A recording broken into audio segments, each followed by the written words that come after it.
Okay, so majikan lama aku ni dia buat macam-macam lah. Tapi first aku kenal dengan majikan aku ni, dia buat t-shirt. Dia dalam company t-shirt lah. So kalau kata aku bawah dia tu dalam buat t-shirt tu, so aku tahulah kalau orang tanya kerja company apa, company buat t-shirt. So tahulah. Tapi bila yang latest tu, aku bila orang tanya aku jadi tak tahu nak apa. Aku cakap kerja macam-macam lah, buat macam-macam. Macam tu lah. Tapi dengan majikan yang sama lah, okay? Majikan yang sama. Dan aku nak pujilah untuk depa ni. Dan aku rasa sepanjang aku bekerja tu, aku rasa depa tu lah adalah majikan yang terbaik bagi aku lah. Majikan yang terbaik yang pernah aku jumpa. Walaupun aku rasa mungkin tangga gaji tak tinggi mana, tapi bagi aku hubungan aku dengan depa still terjalin lah sampai sekarang kan. Banding dengan majikan aku yang sebelum-sebelum tu lagi. Aku kadang orang cakap aku puji majikan tu mungkin aku tinggal kerja dah bukan sebab bodek ke apa, dak. Kalau kata nak bodek, sekarang pun aku dah tengah kerja, dah ada majikan baru dah pun sekarang ni. Dan aku lebih puji majikan aku yang sebelum ni lah berbanding yang sekarang ni. So aku berhenti kerja tu bukan sebab aku tak suka bekerja kat situ. Bukan. Aku ambil keputusan untuk berhenti tu sebab aku nak aku nak serius untuk jadi content creator, nak bangunkan YouTube aku ni. Dan aku dah letak target aku untuk capai at least sebulan boleh sampai 1,000 lah. Okey, orang kata 1,000 ringgit lah sebulan. So nak sampai ke tahap tu bukan satu kerja ataupun satu, orang kata apa, satu benda yang boleh buat dalam masa sebulan, 2 bulan, even setahun pun aku rasa belum tentu. Dengan untuk capai bulanan RM1,000 untuk content creator menjadi YouTuber lah, YouTube ni. So keputusan aku ambil tu memang aku dah niat lah untuk serius dengan YouTube aku. Aku pun dah bagi tahu wife aku berhenti sebab aku nak fokus YouTube aku ni. Dan juga di samping tu aku carilah job kerja lain. Tapi bagi aku keputusan yang aku buat tu memang agak berat sebab yalah, kita ada anak bini yang nak kena tanggung, kita ada rumah yang bil-bil yang nak kena bayar, betul tak? Jadi keputusan yang aku buat tu, aku rasa macam aku just pasrah dan letak kepercayaan ataupun berserah 100% kepada Allah lah. Apa nak jadi. So aku just buat keputusan dan terus berhenti. Dan agak tough lah selepas aku berhenti daripada kerja tu. Memang kehidupan aku agak tough selepas tu. Dan Alhamdulillah, Allah dia tak pernah, orang kata apa, mengabaikan hamba-hamba dia lah. Dia tahu hamba dia dalam kesusahan. So ni kisah benar. Even kalau macam kisah dulu pun, macam aku accident dulu aku tak pergi kerja kan, accident. So banyak bulan aku tak pergi, tak ada gaji pun. Tapi sepanjang aku dekat rumah tu, ada je job masuk setiap bulan pula tu, setiap bulan. Dan Alhamdulillah boleh hidup, boleh tampung lah kehidupan aku. Sebab wife aku pun bekerja, so at least ada job tu boleh tampung lah sedikit sebanyak kan. Jadi samalah dengan keputusan yang aku berhenti ni. Bila aku berhenti tu, aku fikir macam aku dah putus lah, semua cut. Aku punya pendapatan tak ada. Dan dengan YouTube aku ni pun, aku tak tahu bila aku boleh dapat pendapatan. Aku tak pernah dapat lagi duit dalam YouTube ni. So aku rasa aku berhenti tu adalah satu keputusan yang agak gila agak lah aku rasa. Tapi dengan tekad, kekuatan aku berhenti juga. Dan aku memang nak fokus betul-betul. Tapi Alhamdulillah, sepanjang aku duduk kat rumah tu, ada juga kenalan-kenalan yang contact aku untuk bagi job. Dan Alhamdulillah, job-job tu pun at least sedikit sebanyak dapat menampung aku lah. Terutama sekali aku punya ni lah, kawan aku ni, dia pun suka tengok, dia pun selalu tengok YouTube aku ni. Cik Syukur, dia antara salah seorang yang inilah orang kata apa, cara aku untuk buat job. Nabil, animasi Nabil, kalau hampa tahu animasi Nabil yang sebelum ni aku buat kolaborasi dengan dia, ataupun aku jadi inilah orang kata editor untuk video animasi tu, Nabil. Cuma yang lepas aku berhenti tu, aku buat satu animasi yang baru lah, Super Nabil. Dan alhamdulillah, walaupun aku tak lama dalam job tu dan aku berhenti sekat jalan, tapi sebab aku dah memang aku betul-betul nak fokus dalam YouTube aku ni. Aku memang betul-betul nak fokus YouTube aku tu. Jadi dipendekkan cerita, sebut pasal job tadi tu, aku dapat job daripada Super Nabil tu lah, dan juga macam-macam lah job grafik apa, dan even bekas majikan aku yang aku berhenti tu pun sampai sekarang dia still bagi job kat aku. Bagi job, tapi bayar ikut per job lah kan. Macam dulu bayar gaji. Even lepas berhenti tu pun ada job pula yang dia bagi kat aku, pasal Raya Korban. Alhamdulillah, payment yang aku dapat tu sedikit sebanyak dapat menampung lah kehidupan aku dengan family. Dan dah berakhir tahun 2022, so masuk 2023 kita sembang pasal azam lah. Bila dah masuk 2023 tu, aku punya azam, ataupun bukan 2023 lah, bila masuknya tahun baru tu, azam aku tu biasanya akan tak ke lain, memang ke laut lah. Memang ke laut lah tempat dia.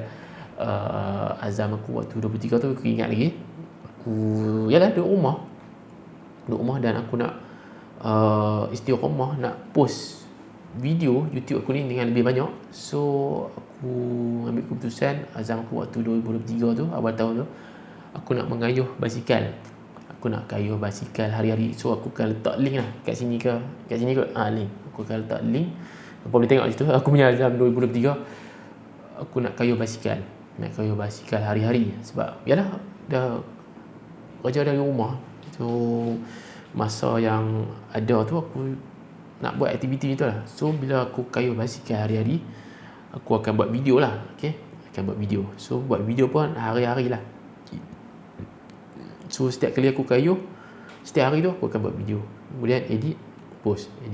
Dan aku punya target nak buat hari-hari. Dan aku rasa benda tu just tahan 3 hari saja.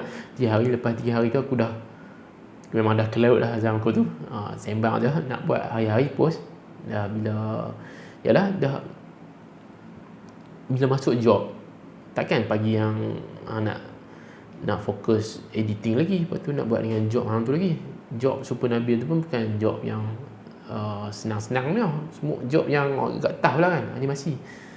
So benda tu pun, bila dah aku ni pula jenis orang yang bila ada input terlalu banyak masuk dalam kepala otak pun, aku jadi macam tak boleh nak fokus. So bila tak boleh nak fokus, daripada aku tak boleh fokus semua, baik aku tolak sikit-sikit tu, supaya aku boleh fokus juga benda-benda yang aku boleh buat lah. Tak boleh tinggal semua. Jangan, orang kata apa, kalau tak boleh buat semua, jangan tinggal semua. Betul tak? Dan juga tak boleh lah buat semua. Sebab macam aku cakap tadi, aku tak boleh nak masuk input yang terlalu banyak.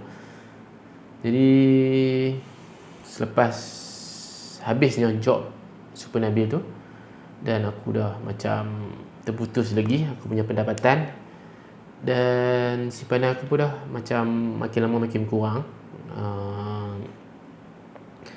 Dan aku terbayar muka, aku cuba untuk minta kerja semula dengan majikan aku yang aku berhenti tu lah. Aku cuba untuk kerja semula, walaupun dalam hati aku rasa macam malu gila. Memang malu lah. Kita sendiri bagi tahu dia yang kita nak berhenti, kemudian kita buat terbayar muka untuk nak masuk balik kan. So aku rasa benda tu memang macam memalukan aku lah.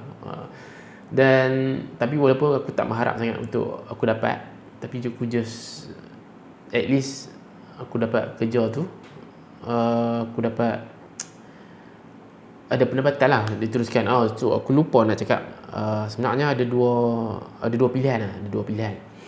Aku pergi interview. Sebelum tu aku pergi interview. Lepas interview tu, aku tak tahu keputusan dia sama ada aku dapat ke tak. Tapi pada masa yang sama aku minta kerja dekat majikan aku tu, bekas majikan aku tu, untuk aku nak bekerja semula. So aku dalam delima. So kalau kata aku dapat interview kerja tu, aku macam nak masuk ke tempat kerja tu lah kan, kat tempat kerja tu. Tapi pada masa yang sama, aku minta dekat bekas majikan tu untuk kerja semula. Dan aku rasa macam kalau kata dia ambil aku, dan aku lagi bertambah-tambah malu bila aku nak bagi tahu dia yang aku nak berhenti lagi untuk masuk ke tempat kerja yang aku apply tu. Itu aku rasa macam, yalah, aku nak cuba benda baru pula. Sebab yang first aku minta nak apply kat bekas majikan tu sebab aku nak, supaya sebelum aku interview tu lagi, supaya aku dapat semula pendapatan aku lah kan, pendapatan aku. Tapi bila dah dapat interview tu, aku jadi dalam delima lah sama ada, dan aku lebih kuat nak masuk ke company yang aku interview tu lah. Sebab aku nak try benda baru pula kan. Bukan aku tak nak dekat majikan aku tu, tak, bukan. Cuma aku fikir bila dah dia ambil aku jadi lagi malu lah bila aku nak minta kat dia nak berhenti. Nak berhenti pula kan untuk masuk tempat baru. So aku jadi lagi malu lah. So alhamdulillah, aturan Allah ni dia memang, orang kata, dia teliti lah, dia faham apa yang kehendak hamba dia. Dan majikan aku tu, dia bukan benda menolak lah, dia cuma bagi tahu yang dia tak ambil aku lah, okay? Tapi dia cakap lah, dia minta maaf kalau dia tak ambil aku. Sebab cuma dia kata kalau aku ada tempat kerja lain, pergi dulu tempat kerja tu. So seolah-olah macam kata-kata dia tu seolah-olah macam perutusan daripada Allah. Macam seolah-olah macam apa yang aku nak. Sebab dia kata macam tu, kalau ada tempat kerja lain yang dapat, pergi tempat lain tu. Dan alhamdulillah, duduk tak lama, yang lepas interview tu, dalam sehari 2 hari ni tu, dia call, kata aku dapat, alhamdulillah. So aku masuklah kerja tu, sampailah sekarang. Aku masuk kerja tu dalam bulan 8. So banyak skip lah. Start daripada awal 2023 tadi, terus skip ke bulan 8. Jadi yalah, aku bukan nak cerita timeline start Januari, Februari ya. Cuma aku just cerita by flow je lah. Flow benda yang besar yang berlaku dalam tahun tu lah. Alhamdulillah. Jadi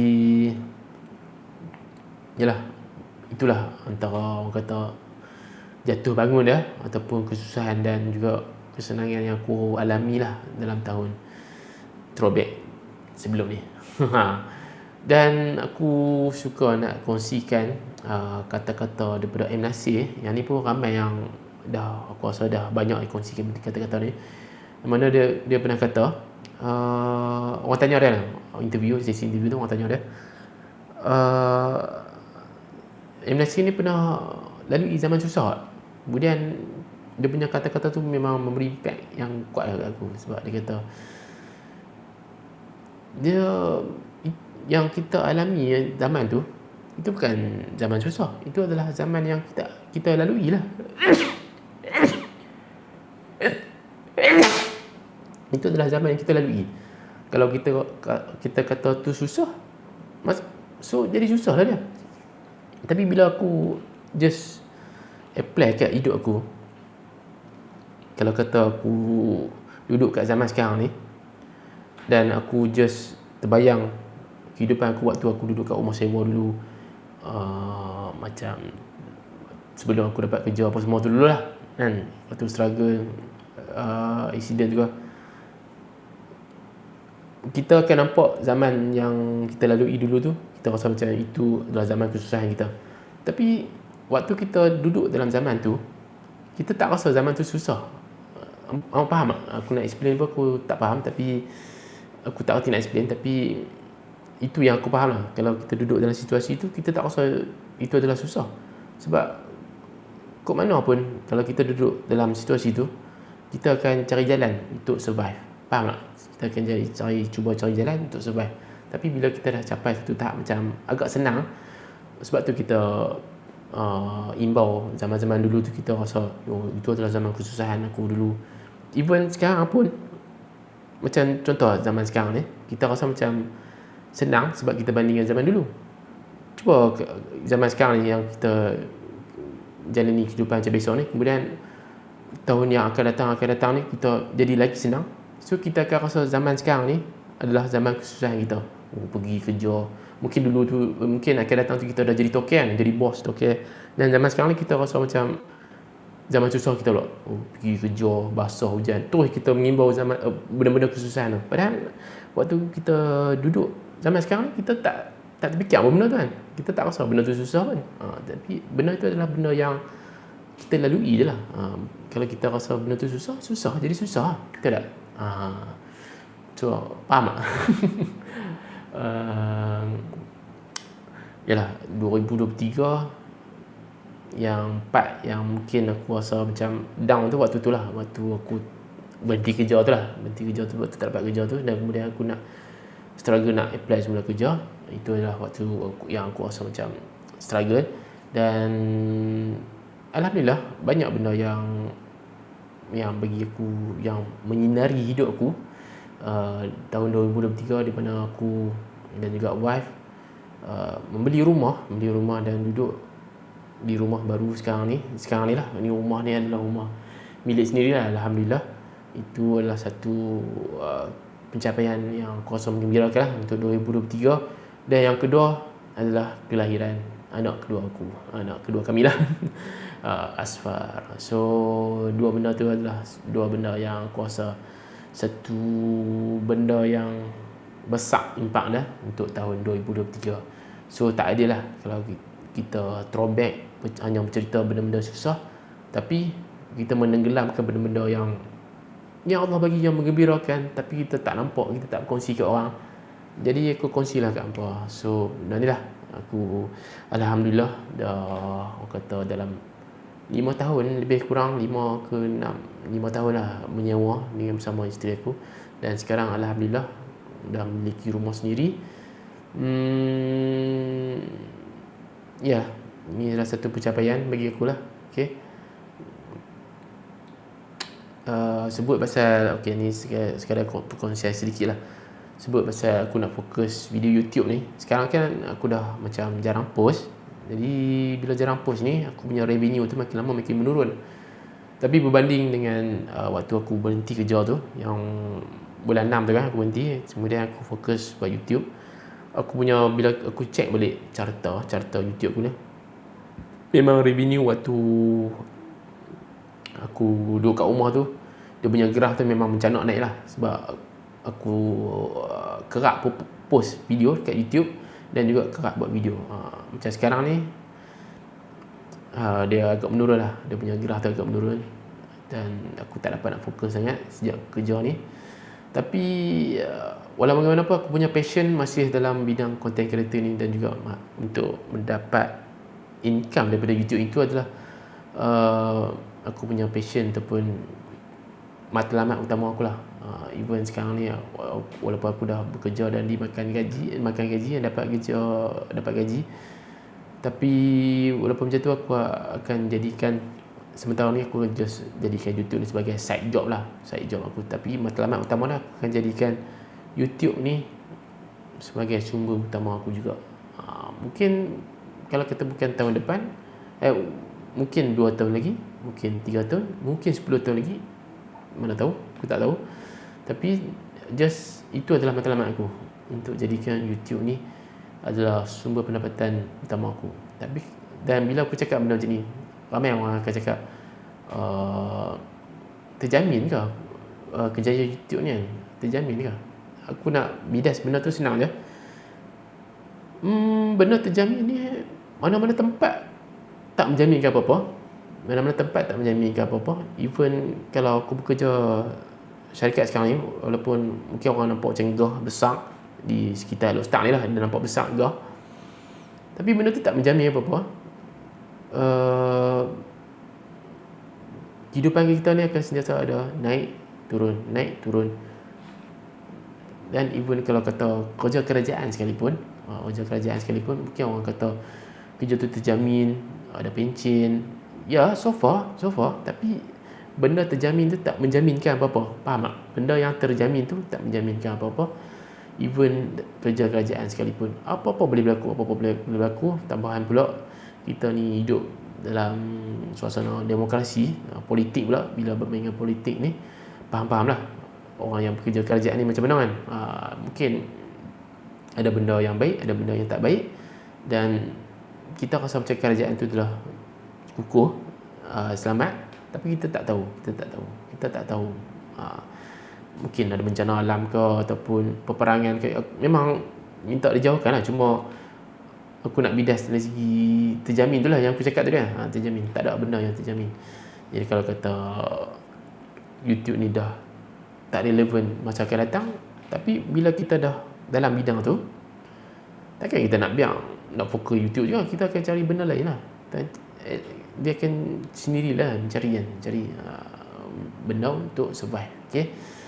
So akhiri video untuk kali ni, aku nak ucapkan terima kasih kepada para subscriber yang subscribe aku daripada dulu sampai sekarang, yang mana menonton video aku, yang tak pernah jemu walaupun aku cakap ni mungkin ada orang yang tak faham. Dan bila sampai ke tahap ni, aku dah mula nampak ada haters lah. Walaupun aku tak layan sangat benda-benda haters, cuma seperti yang aku nampak YouTuber yang dah sampai tahap tinggi, dan mereka lagi banyak haters lah. Tapi aku ni, sebelum ni aku tak pernah alami benda-benda tu, tapi bila sampai sekarang ni, aku rasa macam bila YouTube aku ni makin grow, so dia sendirinya akan mewujudkan haters. Dia akan muncul satu, kemudian lepas video selepas tu main pula 2 komen ke 1 komen, tapi sikit lah. Tapi kalau orang tu tak kuat, mungkin dia terus membuatkan orang tu terus jadi lemah dan hilang semangat kan, terus tak buat video kan. Macam aku, ialah benda baru bagi aku benda tu, bila nampak haters ni. Walaupun ada seorang dua yang komen, tapi kalau aku tak kuat, mungkin aku terus tak post video. Tapi disebabkan benda ni adalah matlamat aku, InsyaAllah aku akan terus menghasilkan video.